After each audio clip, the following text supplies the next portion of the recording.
Hello friends, I welcome you again to this channel. In this video, we are going to discuss the fantastic Elizabethan tragedy, the tragical history of Doctor Faustus. Mainly, in this video, I am going to focus the plot construction of this tragedy. Friends, Christopher Marlowe, who is rightly considered as the forerunner of Renaissance, who was a contemporary of the great playwright of English literature, William Shakespeare, has contributed greatly by writing four great tragedies in Elizabethan age. His four great tragedies are: number one, Doctor Faustus; number two, Edward II; number three, the Jew of Malta; and number four, Tamburlaine. Out of all these four tragedies, Edward II is considered as the historical play. And there are some common elements that we see among all these four great tragedies written by Christopher Marlowe. Marlowe was the most representative dramatist of the Elizabethan age. All the characteristics of the Elizabethan society are realistically reflected in all his four tragedies. But friends, today we focus on the discussion of the plot construction of this play. In this video, I am going to give you a common summary of the actions which are presented in this tragedy. The tragical history of the life and death of Dr. Faustus. This is the title of the play as given by Christopher Marlowe in those times. But among the readers, it is known as Doctor Faustus. It's an Elizabethan tragedy written by Christopher Marlowe. The whole play is based on a German scholar whose name was Faust, F-A-U-S-T. So Marlowe has borrowed the story from Germany, okay, and it is based on one German character, a German scholar whose name was Faust. This play was written sometime between 1589 and 1592. This tragedy is written in blank verse and also in prose. At some point of time, Marlowe has used blank verse, and at some other point of time in the play, he has used his prose language. This play was enacted many times in England. So we have two versions of this play. Version of 1604, it has 13 scenes in it, and version of 1616, it has 20 scenes. And blank verse was an innovation which was done by Christopher Marlowe during this Elizabethan age. This blank verse is mainly used in the important scenes of the play, and on the other hand, as I told you, he has used some prose also, and this prose language is used mostly to present the comic scenes. Friends, before we discuss the story or the plot of this play, first of all, let me introduce you to the important or major characters of Dr. Faustus. The protagonist of this tragedy is Dr. John Faustus. His full name is Dr. John Faustus.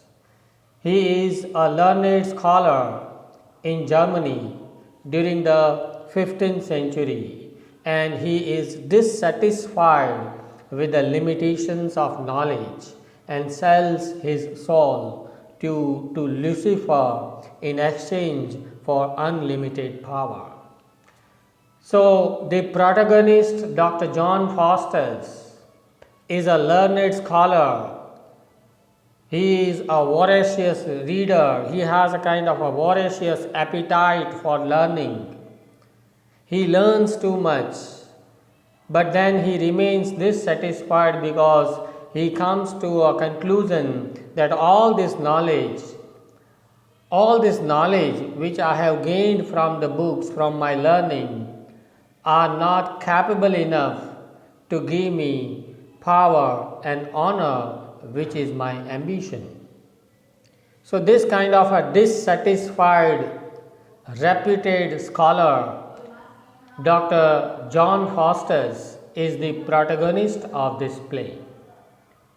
Wagner is another character who is the servant of Dr. Faustus. This Wagner tries to imitate Faustus' method of reasoning and fails in ridiculous and comic manner. Faustus starts learning black magic, learning necromancy. And Wagner, who is his servant, he also tries to imitate his master and ends up in being ridiculous. So, Wagner is presented as a comic character in this play. Another important character whom we meet here in this tragedy is Lucifer. Lucifer is the king of the underworld, and he is the fallen angel who had rebelled against God and thereafter tries desperately to snatch away the souls from the human beings who are the creation of God. So Lucifer is presented as a fallen angel who is the enemy of God, and Lucifer wants to harm the creation of God.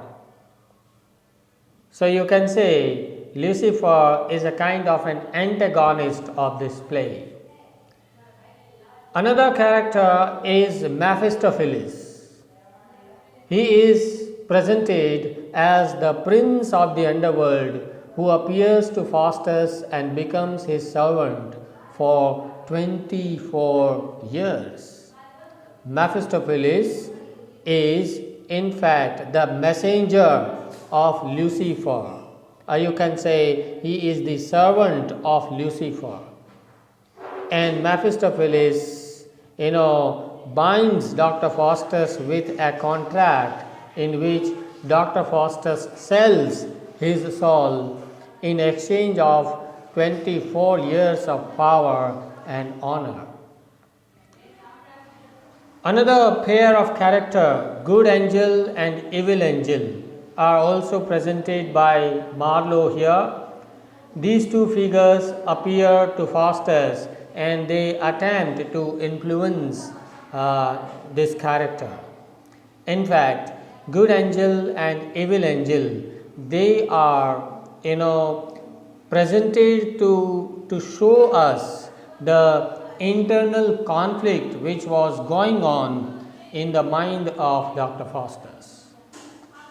The clown is also a character who becomes a servant of Wagner. Wagner, who is the servant of Dr. Faustus, and now there is another character, the clown, who becomes the servant of Wagner as Mephistopheles becomes the servant to Faustus. So the clown is again a comic character of this play. The Pope, he is the head of the Roman Catholic Church, whom Faustus and Mephistopheles use as a butt of their practical jokes. Pop is mocked at by Faustus in this play. Old man, this character is introduced to us at the end of the play. He appears to Faustus in the last scene and tries to tell Faustus that there is still some time left to repent. This old man is a prudent, a wise man who tries to convince and persuade Doctor Faustus to repent and pray to God, but Faustus neglects his advice. 7 deadly sins are also presented in the play. 7 deadly sins. There is another character, Alexander, Helen of Troy. These 7 deadly sins, Alexander, Helen of Troy, all these are the spirits presented here. They are the spirits and apparitions which appear in this course of the play. And last but most important is the device of chorus is also used by Christopher Marlowe. Chorus means a group of singers who are presented at the end of the play. So friends, these are the important characters of the play. Out of all these characters, as per my view, I believe you must remember Dr. John Faustus, the protagonist. Number 2, Mephistopheles, who serves Dr. John Faustus for 24 years. Okay, then Lucifer, the master of Mephistopheles. Okay, these are the 3 important characters which you should focus while reading this tragedy. Now let's begin. What actions do you find in this play? Friends, if you divide this play, because this play was written in 5 acts and 13 scenes, okay, so these 5 acts can be divided into 3 divisions. If I take Aristotelian point of view, Aristotle said that a good play must have a good beginning, a good middle, and a good end. So if we divide the whole actions, the series of actions, into 3 broad divisions, then they are the beginning, the middle, and the end. So what actions do we find in the beginning part of the play? Dr. Faustus, who is a well-respected, a reputed German scholar, is presented in the beginning of the play as dissatisfied with the limits of traditional forms of knowledge. Dr. Faustus learns logic, he learns medicine, he learns law, learns religion, learns history, and so many different branches of knowledge. And he masters all this knowledge, all these branches of knowledge. But still, he remains dissatisfied. Why? Because his aim, his motto in his life was to achieve power and to achieve honor. He wanted to empire the whole universe, and he believed that this knowledge of all these subjects are not capable enough to gain me this power, this honor. So later he decides to learn black magic or necromancy, because one of his friends suggests him that if you want to achieve power over this universe, then the knowledge of black magic, the knowledge of necromancy is definitely going to be helpful to you. He begins his new career now as a magician. He learns this magic, and now he summons Mephistopheles. Okay? And Mephistopheles is a devil. Through his power of black magic, he calls a spirit called Mephistopheles, who is the representative of the hell. So Mephistopheles comes there, but Mephistopheles warns him about the horrors of hell. Mephistopheles says that, "My lord, I am ready to serve you, but remember, you will have to face the horrors of the hell later." But Faustus is very firm in his decision and tells Mephistopheles to go to his master Lucifer with an offer of Faustus' soul in exchange for 24 years of service from Mephistopheles. So, Faustus is ready to sell his soul to Lucifer.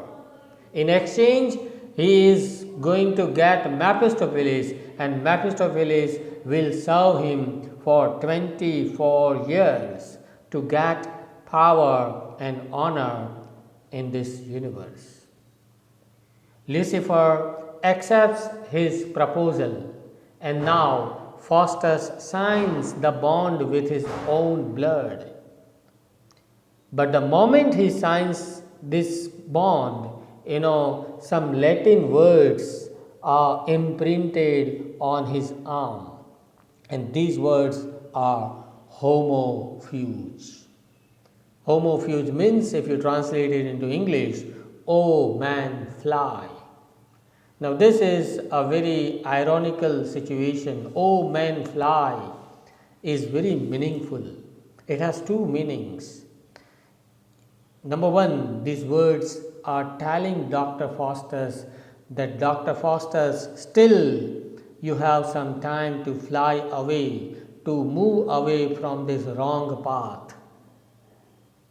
Okay, and it has another meaning, "Oh man, fly," that means, Dr. Faustus, now you are the master of this universe. You can fly around in the universe. Faustus starts rethinking in somewhere after signing this bond. He wavers, he is confused whether it was my right decision to sell my soul or not. Okay, so he starts rethinking about the bond. But Mephistopheles bestows some rich gifts on him and gives him a book of magic to learn. And that's why, again, Dr. Faustus starts reveling in all the pleasures, material pleasures and all. Mephistopheles then answers all the questions asked by Faustus, the questions about the nature of the world.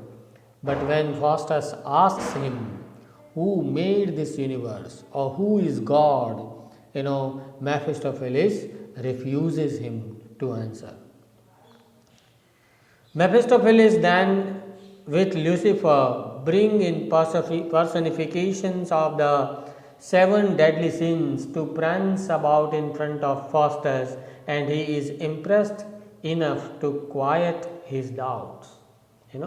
When Dr. Faustus asked these questions, who is God or who created this universe, he doesn't want to answer Mephistopheles. So instead of that, Mephistopheles and Lucifer, they bring 7 deadly sins, before him, and they prance in front of Dr. Faustus, and Faustus is impressed by this presentation.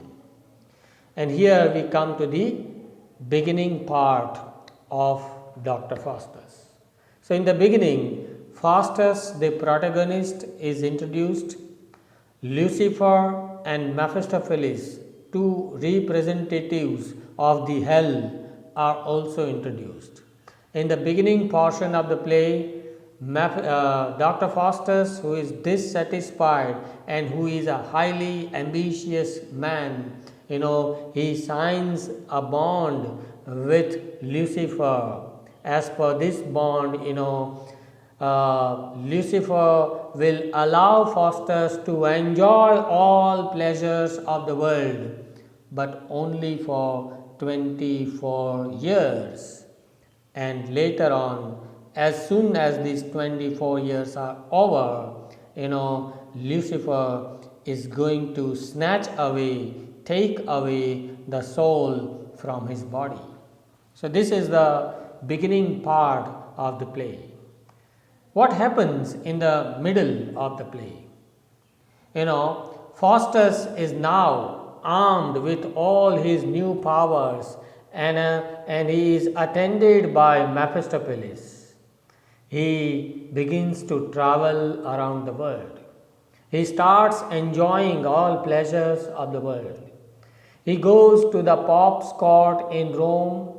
He makes fun of this Pope. He steals food from Pope's banquet and he boxes in the Pope's ears. So he plays some tricks with his power of magic, and he tries to harass the Pope. Here we have humor in the middle part of the play. Then he travels through the courts of Europe and earns name and fame all across the Europe. Later, he is invited to the court of German Emperor Charles V, and Charles V was the enemy of the Pope, who asked Faustus to allow him to see Alexander the Great, the 4th century emperor. Faustus is invited by Charles V, and Charles V says that, Faustus, if you have the power of magic, I want to see the greatest of the great warrior, the greatest of the great conqueror, Alexander. And Faustus makes him happy by creating an image, a spirit of Alexander before Charles V. And Charles the king becomes happy to see this, and he is very much impressed by Dr. Faustus. On the other hand, Robin, the Wagner's clown, learns magic, and with his fellow stable hand, Rafe, he undergoes a number of comic misadventures. So Robin, Wagner, Rafe, these small minor characters are found in the middle of the play. They create humor by playing some tricks, because they also try to imitate Dr. Faustus' magic tricks, and they create humor in the middle part of the play. At one point of time, Robin manages to summon Mephistopheles, just like Dr. Faustus summoned Mephistopheles in the beginning of the play. But Mephistopheles threatens to turn Robin and Rafe into animals to punish them for their foolishness. Okay, and this creates humor among the reader. Then Faustus goes on with his travels, and he keeps on playing tricks on a horse courser along the way. Faustus sells his horse to him, but it turns into a heap of straw when ridden into a river, and this also creates humor in the play.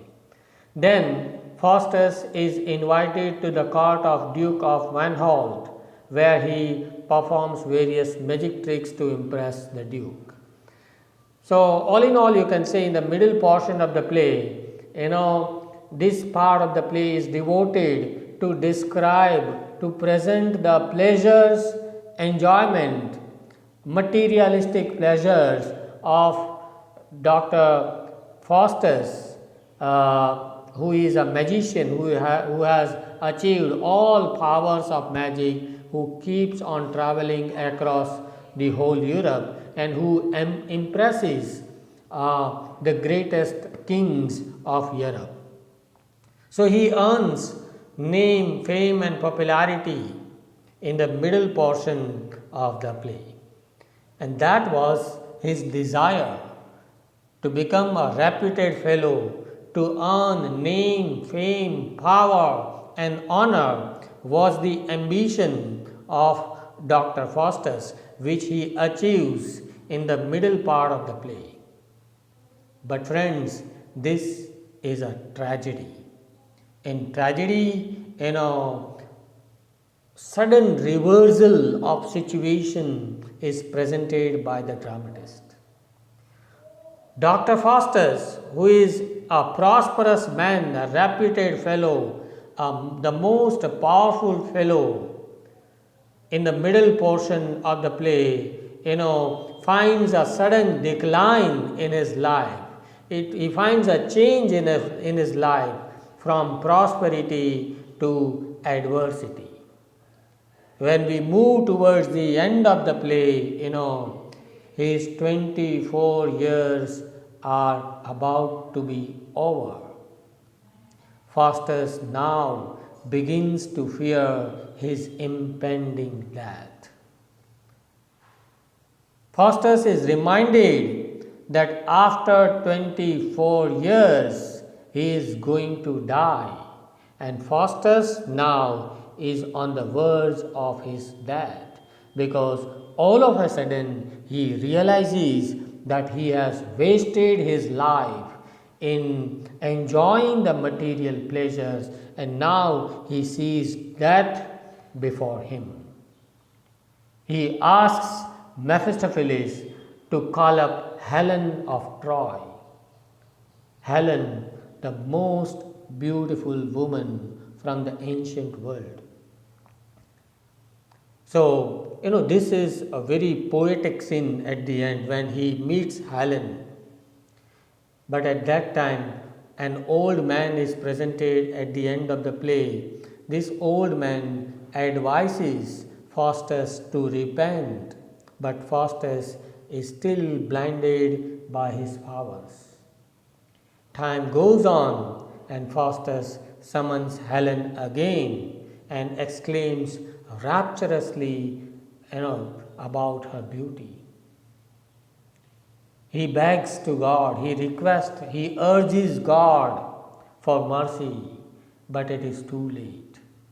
He starts repenting when the clock is about to strike 12. He starts repenting. He requests all elements of nature to save him from Lucifer, but all in vain, because the clock strikes 12 at midnight and the devils appear.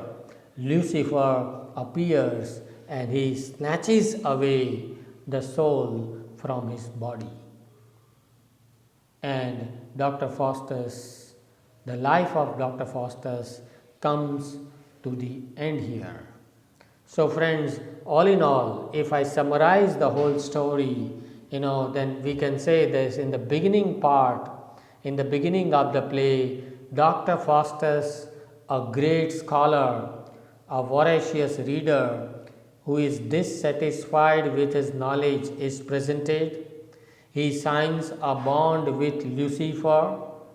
As per the bond, Lucifer will give him 24 years of pleasure, power and honor. Okay? And after 24 years, Lucifer will snatch away the soul from his body. This is the beginning part of the play. In the middle, Faustus enjoys all material powers and pleasures, and at the end, Faustus repents for what he has done. He repents his wrong deeds, but all in vain, because the time is gone now. There is no time to repent, and Lucifer comes and takes his life away. So friends, this was the summary of the plot construction of the tragical history of Dr. Faustus. I end up here. I'll come back again with a new video on Dr. Faustus as a tragic hero, which we'll discuss in the next video. Till then, stay home, stay safe. Goodbye. Thank you.